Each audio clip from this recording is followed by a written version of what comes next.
Hello guys, welcome to the channel. आप सभी को मेरा नमस्ते। तो दोस्तों, आज का जो वीडियो है दैट इज़ रिगार्डिंग क्वांट्स। जो मेंस में क्वांट का सेक्शन होता है, तो वो हमें कैसे अप्रोच करना है उन क्वेश्चंस को। एग्ज़ाम में हमें क्या स्ट्रेटजी फॉलो करनी है, और प्रायोरिटी वाइज हमें कौन से क्वेश्चन पहले करने हैं, कौन से बाद में करने हैं, कौन से क्वेश्चन हमको स्किप कर देने हैं, क्योंकि हमें पता है मेंस में हम सारे अटैम्प्ट नहीं करते हैं, क्योंकि हम कर नहीं पाएंगे, क्योंकि उतना पॉसिबल ही नहीं है। It is not feasible to attempt all the questions in quant, specially in mains. तो ये वीडियो है रिगार्डिंग मेंस क्वांट सेक्शन। तो शुरू करते हैं। मैं कोई पुराना अपना, अच्छा ये क्या है, S B I P O. अच्छा, ये तो इंटरव्यू का कर रहा था मैं। अभी डेट आई नहीं है, अभी साइकोमेट्रिक टेस्ट ही हुआ है। कल या परसों तक आ जाएगी शायद डेट इंटरव्यू की। तो एस बी आई या I B P S P O करते हैं। चलो, I B P S P O mains, ठीक है, ये पहला ही है। ठीक है, इसको ही करते हैं, खोलते हैं। तो मैं आपको ओपन करके बता देता हूँ क्वांट्स में कैसे मैंने अटेम्प्ट किया था। 12 किए थे अटेम्प्ट, ठीक है। और इतने ही हो पाते हैं, देखो इतनी औकात होती है ना। कोई बहुत ही एक्सेप्शनली, बहुत ही माइंडेड इंसान हो, जिसका क्वांट बहुत ही अच्छा हो, वो ज़्यादा अटेम्प्ट कर सकता है। मुझ जैसे जो अबव एवरेज होते हैं एकदम, मतलब कोई, मतलब ज़्यादा वो हाथ इतना खुला हुआ नहीं है क्वांट्स में। प्रैक्टिस करोगे तो हाथ खुलता है, नहीं तो नहीं होता है। तो मैंने तो 12 अटैम्प्ट किए थे, which is a decent number of attempts मेरे ख्याल से। तो मॉक का है ये, तो मैं आपको बता देता हूँ खोल के ही।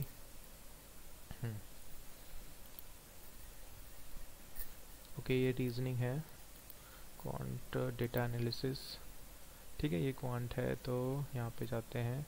मैंने अटैम्प्ट कितने किए हैं क्वांट्स में, 4 और 3 7 8 9 10 11 12 12 किए हैं मैंने डीआई में, ठीक है। और मार्क्स कितने आए थे मुझे पता नहीं है, अभी मैं देखूंगा अभी स्कोर कार्ड पीछे। तो देखिए, मैं आपको पहले कुछ बातें बता देता हूँ कि हमें प्रायोरिटी वाइज हमें कौन से क्वेश्चंस पहले करने हैं। क्योंकि अगर हमने इसको स्क्रूटनाइज नहीं किया ना, हमने जो हमारे सामने जो क्वेश्चन आया वही हम करते गए, तो बहुत मुश्किल हो जाएगा कि आप सेक्शनल कट ऑफ भी क्लियर कर दो। I B P S P O mains की बात कर रहा हूँ मैं। S B I P O mains में तो सेक्शनल कट ऑफ नहीं है, तो कोई टेंशन नहीं है स्टिल। लेकिन हमें वो क्वेश्चन हमें पहले अटैम्प्ट करने हैं जिनमें हम कुछ डिसेंट स्कोर ले आए पहले, है ना। बाद में हम हाथ पैर मार सकते हैं कि भाई चलो इस क्वेश्चन को ट्राई करके देखते हैं, है ना। तो ये जो करके ट्राई करके देखते हैं, ये वाला जो कॉन्सेप्ट है, ये हम बाद के क्वेश्चंस के लिए रखेंगे। पहले जो हम श्योर हैं कि हाँ ये हम कर सकते हैं, इस टाइप के मैंने प्रैक्टिस किए हुए हैं, तो वो पहले हम करना चाहेंगे, क्योंकि हमें कॉन्फिडेंस भी चाहिए वहाँ पे मेंस में। क्योंकि जो सेक्शन खुलेगा क्वांट्स का वो लास्ट होगा। पहले रीजनिंग खुलेगा, फिर आपका आई थिंक जीके या इंग्लिश खुलेगा। क्या खुला था अभी इस बार I B P S P mains में? रीजनिंग खुला था, देन इंग्लिश खुला था, देन जीके खुला था, मतलब करंट अफेयर्स, देन आपका क्वांट्स। तो लास्ट क्वांट था। तो क्वांट तक आते आते इंसान इतना डिप्रेस हो जाता है, क्योंकि एक आध सेक्शन खराब जाता ही है, स्पेशली करंट अफेयर्स वाला। तो मन इतना विचलित हो जाता है ना उस दौरान, कि क्वांट्स में फिर इतनी ताकत नहीं रहती कि हमारे मन में ये ख्याल आए कि हाँ चलो इस टाइप के क्वेश्चन को हम ट्राई करके देखते हैं। हम ऐसा नहीं सोच सकते। तो क्वांट्स का जब सेक्शन खुले, तो प्रायोरिटी वाइज हमें उनको रखना है पहले, जो हमने जिस टाइप के क्वेश्चन प्रैक्टिस किए हुए हैं। तो मैं आपको बता देता हूँ प्रायोरिटी वाइज कौन कौन से हमें पहले करने चाहिए। तो मैं आपको बोल के ही बता देता हूँ स्क्रीन पे, तो कैसे लिखूँगा मैं। देखो, पहले क्वांट्स में आपको डेटा सफिशिएंसी वाले क्वेश्चंस करने हैं। डेटा सफिशिएंसी वाले भी आते हैं। अगर मेंस लेवल है तो आपके 3 स्टेटमेंट होंगे, है ना। या फिर रिडंडेंसी वाले भी आते हैं कि भैया कौन सा स्टेटमेंट फालतू का है, इसकी ज़रूरत नहीं है, तब भी हमारा आंसर आ जाएगा, तो उसको रिडंडेंसी बोलते हैं। तो उस टाइप के भी आ सकते हैं, क्योंकि ये मेंस लेवल है। तो रिडंडेंसी या डेटा सफिशिएंसी, इन टाइप के हमें पहले करने हैं, ठीक है। तो मोस्टली 3 स्टेटमेंट होंगे। या तो इधर 1 से होगा, इधर 2 से होगा, या बोथ 1 एंड 2 से होगा, या कैन नॉट बी डिटरमाइंड होगा, है ना। ऐसे ऑप्शंस होंगे। तो सबसे पहले हमें ये वाले करने हैं। इसके बाद हमको करना है फिलर वाले क्वेश्चंस, जो ब्लैंक्स आएंगी, मोस्टली डबल ब्लैंक होंगी।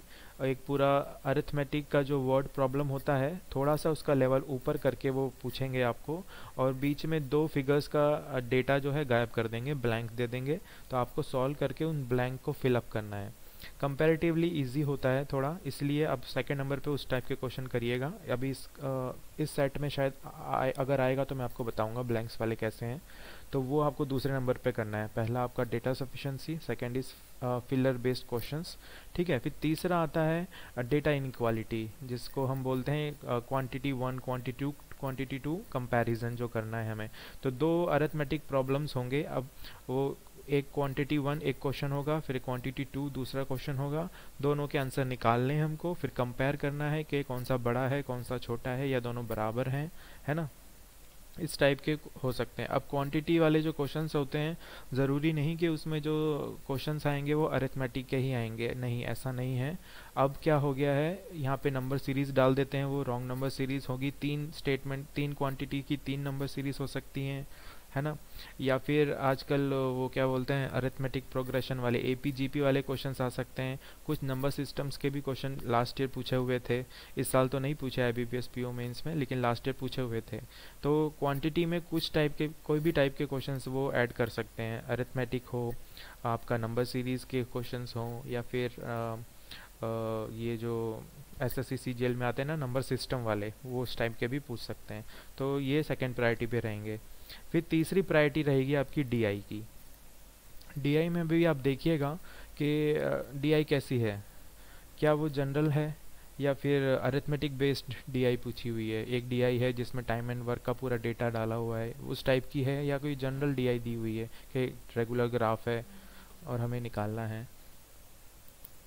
तो अगर जनरल डीआई आई है, जो कि चांसेस कम होंगे मेंस में हमेशा ये probability, time and work, profit loss, ये इस टाइप के डीआई आती है। जैसे इस साल भी आईबीपीएस पीओ मेंस में प्रॉफिट लॉस वाली एक डीआई आई थी जो मैंने करी थी, मार्क प्राइस वाली और वो वाली। तो जनरली जनरल डीआई नहीं आएंगी, arithmetic based chapter based DI आएंगी, तो हमें उस टाइप का डीआई चूज़ करना है, ठीक है। और लास्ट में फिर अगर कभी कभार ये लोग कैसलेट देते हैं, लास्ट ईयर नहीं थे लेकिन इस साल कैसलेट काफ़ी पूछे थे। एक दो कैसलेट थे, एक तो स्ट्राइक रेट वाला था और एक कैसलेट था जो मैंने पढ़ा भी नहीं है, पर लेकिन वो पैराग्राफ वाइज था तो मैं जज कर लिया था कि हाँ ये कैसलेट है। तो लास्ट में आपको उस टाइप के क्वेश्चंस करने हैं, ठीक है। तो ये मैंने आपको प्रायोरिटी वाइज बता दिया, एक बार रिपीट कर देता हूँ मैं।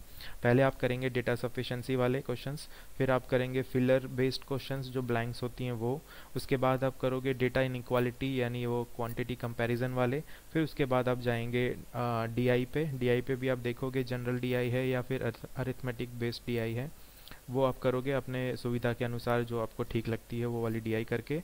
फिर आप देखिएगा कि कोई कैसलेट है जो अप्रोचेबल है तो आप वो कर सकते हैं। ज़रूरी नहीं कि डीआई करो आप, अगर आपको ज़्यादा कमांड आपको कैसलेट में है, कोई पर्टिकुलर टॉपिक का कैसलेट है जो आपको बहुत अच्छा आता है, तो आप उस पर आप जा सकते हो, वो पहले कर लीजिए आप, ठीक है। लेकिन पहले आप बटोर लीजिए नंबर जो ईजिली फैच हो सकते हैं ना, ठीक है। अब जैसे ये पहला क्वेश्चन खुला था, मेरी प्रायोरिटी रहती है ना क्वांट्स में, मेंस के सेक्शन में मैं सबसे पहले देखता हूँ कितने क्वेश्चंस हैं और क्या नंबर है उसका। तो यहाँ दो नंबर के दो क्वेश्चंस थे ये, और ये है ट्रेन बेस्ड है ना, टाइम स्पीड डिस्टेंस वाली बात है ये। तो मुझे पता है कि हाँ ये मैंने करे हुए हैं, इस टाइप के मैं कर भी सकता हूँ, लेकिन दो क्वेश्चन ही हैं और इस पूरे को सॉल्व करने में मुझे 5 से 10 मिनट लग जाएंगे, क्योंकि मैं इतना इंटेलिजेंट नहीं हूँ क्वांट में, है ना, अबव एवरेज ही हूँ। तो मुझे मालूम है कि I will take some time, तो मैंने इसको मार्क फॉर रिव्यू डाला और बाद में मैं कर भी नहीं पाया हूँ इसको, तो मैंने इसको स्किप किया, ठीक है। फिर देखिए ये एक क्वांटिटी बेस्ड आया क्वेश्चन, तो चुपचाप से आप करिए, इसको सॉल्व करिए कि कौन सा क्वांटिटी वन इज़ ग्रेटर है कि लेस देन है या ग्रेटर देन इक्वल है, जो आपने उसमें करते हैं हम प्री में, उस टाइप का ही है। तो इसमें देखिए अब ये नंबर सिस्टम एल्जेब्रिक टाइप है ये, पी क्यू, तो ये यहाँ से आपको इक्वेशन बनेगी एक पी और क्यू के रिलेशन में। फिर बी को सॉल्व करेंगे तो क्यू है, पी है, आर है। तो यहाँ से तो पी और क्यू का रिलेशन बनेगा, बी में आपको मेरे ख्याल से क्यू और आर का बनेगा या फिर पी और आर का बनेगा, क्योंकि इस टाइप के मैंने करे हुए हैं प्रैक्टिस। अभी ये चीज़ें ऐसे ही होती हैं गाइस कि आपको प्रैक्टिस इतनी करनी है ना कि आपको जज हो जाए। जैसे कि अभी मैं बता सकता हूँ इसमें कि देखो इसमें कुछ कैंसिल हो जाएगा, क्योंकि तीन वेरिएबल्स हैं और दो इक्वेशन, तो काम बनेगा ही नहीं ना, कोई एक वेरिएबल कट होने वाला है। तो यहाँ पी और क्यू है पहले में, तो यहाँ तो कुछ कट नहीं होगा, लेकिन यहाँ पी क्यू आर है, तो ऑब्वियसली मुझे लग रहा है या तो p कट जाएगा तो q इक्वल टू आर होगा, या फिर q कट जाएगा तो p इक्वल टू आर होगा। और फिर आप इनको सॉल्व करके फिर ये जो वैल्यू दिखी हुई ना, find the value of r, वो आपको वैल्यू ढूंढनी है, find the value of q cube by r, तो आपको ये ढूंढना है। अभी हम देख लेते हैं। देखो बी में देखिए r equal to cube square है, तो मतलब पी कट कट कर दिया गया है, तो कैंसिल हो गया, देखिए, है ना। तो इतनी आपको प्रैक्टिस हो जानी चाहिए नंबर सिस्टम या अलजेब्रिक टाइप के क्वेश्चंस में, कि आइडियल क्वेश्चन को देख के आपको लग जाए कि हाँ ये अप्रोचेबल है, मैं कर लूँगा, 2 मिनट में हो जाएगा। तो ये मैंने कर दिया था। तो ये क्वांटिटी बेस का मैंने कर दिया। हाँ ये मैंने नहीं किया। अब मैंने क्यों नहीं किया है, मैंने इसको ट्राई तो किया होगा। एक मिनट पढ़ने दो मुझे, क्या था इसमें। What percent play cricket if player either cricket football और हॉकी और कॉम्बिनेशन ऑफ, ठीक है समझ गया मैंने क्यों नहीं किया इसको, क्योंकि यहाँ पे 3 गेम्स हैं, मतलब ये वेन डायग्राम बनाना पड़ेगा इसमें, है ना। क्रिकेट के लिए, फुटबॉल के लिए, हॉकी के लिए, और इंटरसेक्ट करने पड़ेंगे हमें तीनों सर्कल, क्योंकि कॉम्बिनेशन ऑफ 3 पूछा हुआ है। तो ये टाइम कंज्यूमिंग है और ऊपर से डेटा सफिशेंसी वाला है, इसलिए मैंने इसको अटेम्प्ट नहीं किया। तो आपको समझ में आया कि जैसे मैंने जज किया, वो पिछला वाला मैंने जज किया, हाँ मैं कर सकता हूँ, मैंने कर दिया। उसके नेक्स्ट वाला जो था मैंने जज किया, मुझे लगा कि नहीं होगा मुझसे, टाइम लगेगा, तो फिर मैंने इसको स्किप किया। और मैंने वजह इसमें ये बताई कि भाई वेन डायग्राम है वाला है तो थोड़ा टाइम कंज्यूमिंग है, टाइम ले लेगा, इसलिए मैंने नहीं किया इसको। इसका सॉल्यूशन देख ही लेता हूँ मैं। हम्म, ठीक है। तो हाँ ये देखो वेन डायग्राम वाला ही है, तो इसमें टाइम लग ही जाता है, तो इसलिए मैंने इसको नहीं किया था। अब आई आपके पास डी आई। तो अभी तो फ़िलहाल तो स्किप करिए, आप तो पहले क्वेश्चंस वो ढूंढिए जो सिंगल मार्कर हैं, ब्लैंक्स वाले हैं या फिर डेटा सफिशेंसी वाले हैं। अब लेकिन मैं एक्सप्लेन कर रहा हूँ आपको यहाँ पे, तो मैं आपको बता रहा हूँ अभी। ठीक है, ये जो होता है, ये जो अभी नए चलन के आए हुए हैं ग्राफ, ये पाई चार्ट, जिसमें पाई के अंदर अगेन पाई चार्ट है, फिर एक और पाई चार्ट है। इसको बोलते हैं डोनट चार्ट, यहाँ पे लिखा भी है डोनट चार्ट। तो ये थोड़ा टाइम कंज्यूमिंग होते हैं, इस टाइप के मैंने प्रैक्टिस करे हुए हैं गाइडली के पीडीएफ बंडल से, तो मुझे आइडिया है कि बड़ा टाइम ले लेता है, बड़ा टाइम लेता है। इसमें देखिए आप लास्ट लाइन पढ़िए, x y z are positive real number and given that z equal to this. तो सबसे पहले आपको जेड की वैल्यू ढूंढनी है। अब आप बोलोगे, बोलने में तो आसान है कि हाँ ये क्वाड्रेटिक इक्वेशन है, आप जेड की वैल्यू निकाल लीजिए, लेकिन आपको पता नहीं ना इसमें पॉजिटिव रूट आएगा या एक नेगेटिव भी आ सकता है, 2 रूट आ सकते हैं ना। तो अभी प्रैक्टिस जब आप सॉल्व करोगे तब पता चलेगा जेड की 2 वैल्यू अगर आई तो।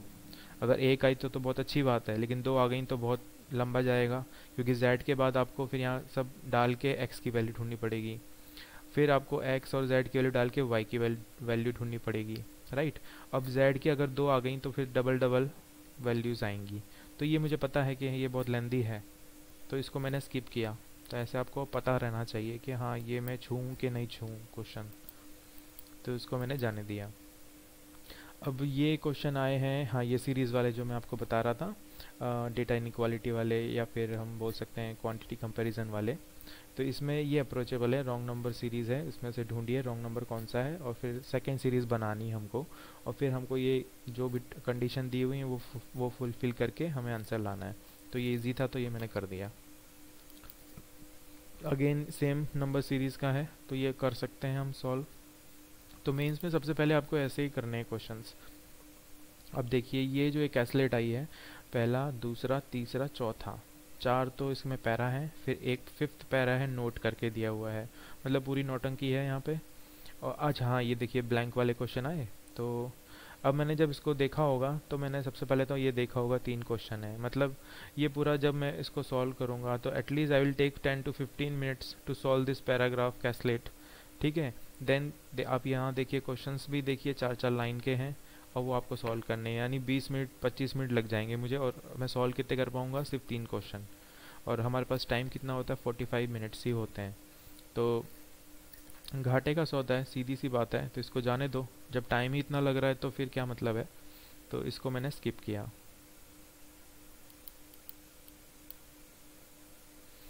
ये अप्रोचेबल था, सिंगल लाइनर है, तो आप कर सकते हो इसको, है ना। पैरामीटर ऑफ द रेक्टेंगुलर ढूंढना है, सब बताया हुआ है, 1 में कुछ डेटा दिया है, 2 में कुछ डेटा दिया है, 3 में कुछ डेटा दिया है, 4th में कंडीशन दे दी है, 5th में ये दिया हुआ है। इन सब को यूज़ करके you have to find out the parameter of the rectangle. तो ये अप्रोचेबल था, तो मैंने कर दिया ये, ठीक है। फिर आप देखिए एक ये डी आई थी, इसको मैंने नहीं किया क्योंकि ये मैंने पहले कभी देखी नहीं थी इस टाइप की डीआई। मतलब इसमें है क्या, सिंपल और कंपाउंड इंटरेस्ट की बात करी हुई है। 3 साल का पीरियड है, 4 साल का पीरियड है। 3 साल अगर टाइम देते हैं तो 14% रेट लगेगी, 4 साल का है तो 21% रेट लगेगी। ये परसेंट क्यू के लिए है। फिर ये द स्कीम वन इतना इतना इतना इतना, ठीक है। फिर ये क्या दिया हुआ है ऐसे, अच्छा ये क्यू का है तो ऐसे बहुत सारे ए बी सी डी के भी हैं, तो ये लेंदी है। बाद में फिर ये नोट देखिए आप, एक पैराग्राफ में पूरा नोट भी दिया हुआ है। तो अब जैसे अगर आपका हाथ तंग है सिंपल इंटरेस्ट और कंपाउंड इंटरेस्ट में तो आप इसको जाने दो, क्योंकि देखो फ़र्क पड़ता है। आप प्रीलिम्स के क्वेश्चन कर सकते होगे तो आपको लगेगा कि हाँ मुझे तो आता है, लेकिन नहीं, वहाँ जो कॉन्फिडेंस आएगा वो सिर्फ आपको प्रीलिम्स के क्वेश्चन में आएगा, लेकिन आपको कॉन्फिडेंस आना चाहिए मेंस के क्वेश्चन में। आपको लगेगा कि हाँ मैंने एस आई सी आई तो मुझे अच्छा आता है तो मैं करता हूँ, मेंस के अटैम्प्ट करता हूँ, लेकिन नहीं। एक बार आप प्रैक्टिस करिए पहले मेंस के क्वेश्चंस, तब आपको उस उनके क्वेश्चंस में भी आपको कॉन्फिडेंस आना चाहिए, है ना। तो ये मैंने छोड़ दिया था,